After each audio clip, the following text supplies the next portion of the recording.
السلام علیکم، میں ہوں رضوان مشرف۔ حکومت پچھلے 4-5 دن سے جو ایک ایکسرسائز کر رہی تھی جو کہ ناکام ہو گئی، بڑی بری طرح سے ناکام ہوئی، اور اس حکومت کے ذمے کوئی بھی کام لگایا جاتا ہے، اس حکومت کے ذمے کوئی بھی کام دیا جاتا ہے، اس حکومت کو کوئی بھی ذمہ داری دی جاتی ہے تو یہ پورا نہیں کر پاتی۔ اب یہ جو انہوں نے کام کیا ہے آئینی ترمیم لانے کا، اور اس میں ناکام ہوئے ہیں بری طرح سے، اس کی وجہ سے اسٹیبلشمنٹ ان سے بہت شدید ترین ناراض ہے، غصے میں ہے، آگ بگولا ہے، اور یہ اسٹیبلشمنٹ نے ان کو ٹاسک دیا تھا کہ اس کو پورا نہیں کر سکے۔ اب حکومت والے جو راتوں رات کام ڈالنا چاہ رہے تھے، جو یہ ترمیم کرنا چاہ رہے تھے، جو یہ عدلیہ کے اوپر سب خون مارنا چاہ رہے تھے، عدلیہ کو کنٹرول کرنا چاہ رہے تھے اور عدلیہ کو اپنی جیب میں کرنا چاہ رہے تھے، یہ مکمل ناکام ہو گئے ان کے سازش۔ اور کس طریقے سے ناکام ہوئی، کس طریقے سے ناکام بنائے گی، سیاسی جماعتوں نے اپنا کیا کردار ادا کیا، اور سب سے بڑھ کر ججز کی جانب سے جن کے اوپر یہ حملہ کیا جا رہا تھا، انہوں نے اس ترمیم کو کس طرح سے ناکام کیا، اس کے بارے میں بڑی اہم ترین انفارمیشن میرے پاس موجود ہے، وہ آپ کے ساتھ میں شیئر کرتا ہوں۔ دیکھیں، اس کا آغاز اصل میں ہوتا ہے جمعے والے دن۔ جمعے والے دن جب ان کی جانب سے آئینی ترمیم لانے کے لیے قومی اسمبلی کا، سینٹ کا اجلاس بلایا جاتا ہے، اور قومی اسمبلی کا، سینٹ کا اجلاس تو پچھلے ایک ہفتے سے چل رہا تھا، اور یہ کوشش کر رہے تھے کہ ہم کسی دن بھی یہاں پر ترمیم کو پیش کریں، ٹیبل کریں، اس کو پاس کرائیں، ٹھک ٹھک ٹھک اس کے اوپر ووٹنگ کروائیں، اور آئینی ترمیم کر کے اداروں کو کنٹرول کر لیں۔ یہ ان کا پلان تھا، یہ ان کا مقصد تھا۔ اور اس کے اندر جو سب سے بڑا حملہ کیا گیا تھا وہ عدلیہ کے اوپر کیا گیا تھا، ججز کے اوپر کیا گیا تھا، جس کی وجہ سے 8 ججز نے سب سے پہلے اس کو ناکام بنانے کی شروعات کی، اور 8 ججز کی جانب سے جو فیصلہ دیا گیا مخصوص نشستوں کے معاملے کے اوپر، اس کی وجہ سے ان کی امیدوں پر پانی پھر گیا، ان کی ساری امیدیں دم توڑ گئی، اور جو ان کا منصوبہ تھا، جو ان کا پلان تھا کہ مولانا فضل الرحمان ہمارے ساتھ آتے ہیں، نہیں آتے، وہ 8 ووٹ ہمارے ساتھ شیئر کرتے ہیں، ہمیں دیتے ہیں، ہمیں سپورٹ کرتے ہیں، ہمارے حق میں دیتے ہیں یا نہیں دیتے، ہم کیا کریں گے کہ پی ٹی آئی کے 8, 10, 15 ممبران قومی اسمبلی ان کو پکڑیں گے، لالچ دیں گے، بلیک میل کریں گے، ماریں گے،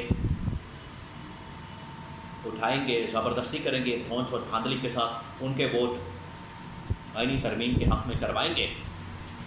اور آئینی ترمیم پاس کروا لیں گے۔ یہ تھا ان کا منصوبہ۔ اب اس منصوبے کے اوپر پانی کب پھرا؟ جب 8 ججز نے مخصوص نشستوں کے فیصلے کے اوپر عمل درآمد کرنے کا کہا، اور ان کی جانب سے باقاعدہ وضاحت دی گئی، ان کی جانب سے باقاعدہ طور پر وضاحت سامنے آئی۔ اور وضاحت کیا تھی؟ وضاحت یہ تھی کہ آپ لوگوں نے کیا کرنا ہے۔ جو 12 جولائی کو فیصلہ دیا گیا، 12 جولائی کو سپریم کورٹ نے مخصوص نشستوں کے معاملے کے اوپر 8-5 کی ریشو سے فیصلہ دیا تھا، اس کے اوپر آج تک عمل درآمد نہیں ہوا۔ 8 ججز نے یہ وضاحت دی کہ الیکشن کمیشن آف پاکستان کی یہ ذمہ داری ہے، الیکشن کمیشن آف پاکستان کی یہ رسپانسبلٹی ہے کہ 12 جولائی کے فیصلے کے اوپر عمل درآمد کرے، اور اگر 12 جولائی کے فیصلے کے اوپر عمل درآمد نہیں ہوتا، اس صورت میں الیکشن کمیشن آف پاکستان کو سنگین ترین نتائج کا سامنا کرنا پڑے گا۔ جو مخصوص نشستوں کا فیصلہ تھا 8-5 کی ریشو سے آیا تھا، اور 15 دن کا ٹائم دیا گیا تھا الیکشن کمیشن آف پاکستان کو کہ آپ اس فیصلے کے اوپر عمل درآمد کریں۔ الیکشن کمیشن آف پاکستان نے آدھا عمل درآمد کر دیا، آدھے فیصلے کے اوپر، آدھے کے اوپر عمل درآمد نہیں کیا، اور آدھے پر عمل درآمد کے لیے انہوں نے سپریم کورٹ کے اندر پہلے کہا کہ ہمیں گائیڈ لائن دے، پٹیشن ڈالی، بعد میں ریویو پٹیشن میں چلے گئے۔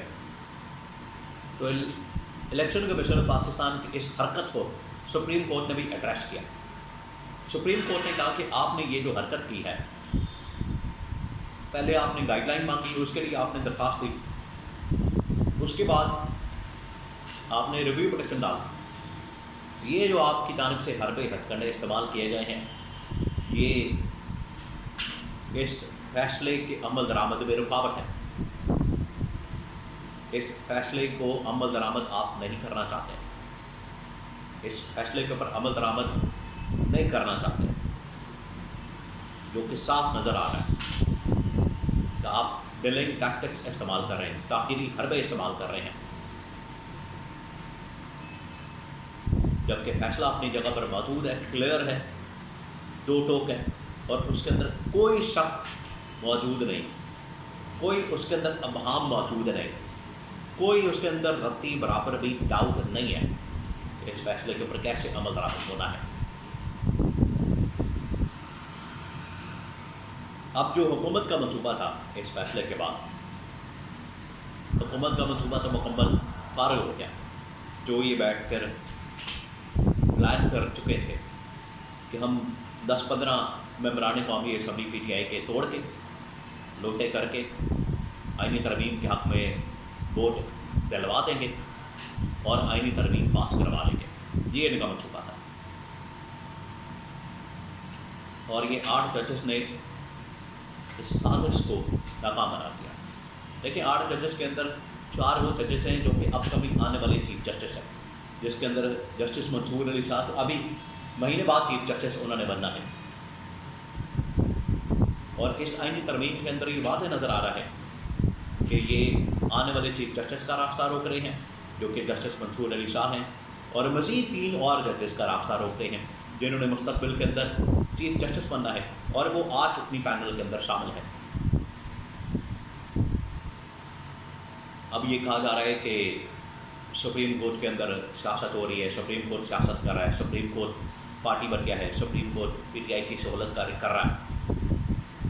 تو جب حکومت کی جانب سے سپریم کورٹ کے اوپر حملہ کیا جائے گا، سپریم کورٹ کے اوپر حملہ آور ہوں گے، سپریم کورٹ کو کنٹرول کرنے کی کوشش ہوگی، سازش ہوگی، تو انہوں نے بھی تو جواب دینا ہے. وہ انہوں نے پھر کس طرح سے جواب دیا؟ آپ فیصلے کے اوپر عمل درآمد کریں، عمل درآمد نہ کرنے کی صورت میں آپ کو سنگین نتائج کا سامنا کرنا پڑے گا. یہ تھی شروعات. پھر اس حکومت کے ہاتھ پاؤں پھول گئے، ان کی دوڑیں لگ گئی، ان کی ٹانگیں کانپنا شروع ہو گئی. انہوں نے سوچا بھی نہیں تھا کہ ہمیں یہاں سے اس طرح سے ٹاسل لگے گی اور ہمارا سارا منصوبہ زمین بوس ہو جائے گا. یہ تھی شروعات. 8 ججز کا وہ فیصلہ، 8 ججز نے انصاف کے مطابق، آئین کے مطابق، قانون کے مطابق میرٹ کے اوپر فیصلہ دیا، اور ان کی سازش کے اوپر، حکومت کی سازش کے اوپر، حکومت کے پلان کے اوپر، حکومت کے منصوبے کے اوپر جو عدلیہ کو کنٹرول کرنے کا تھا، اس کو مکمل طور پر ناکام کر دیا.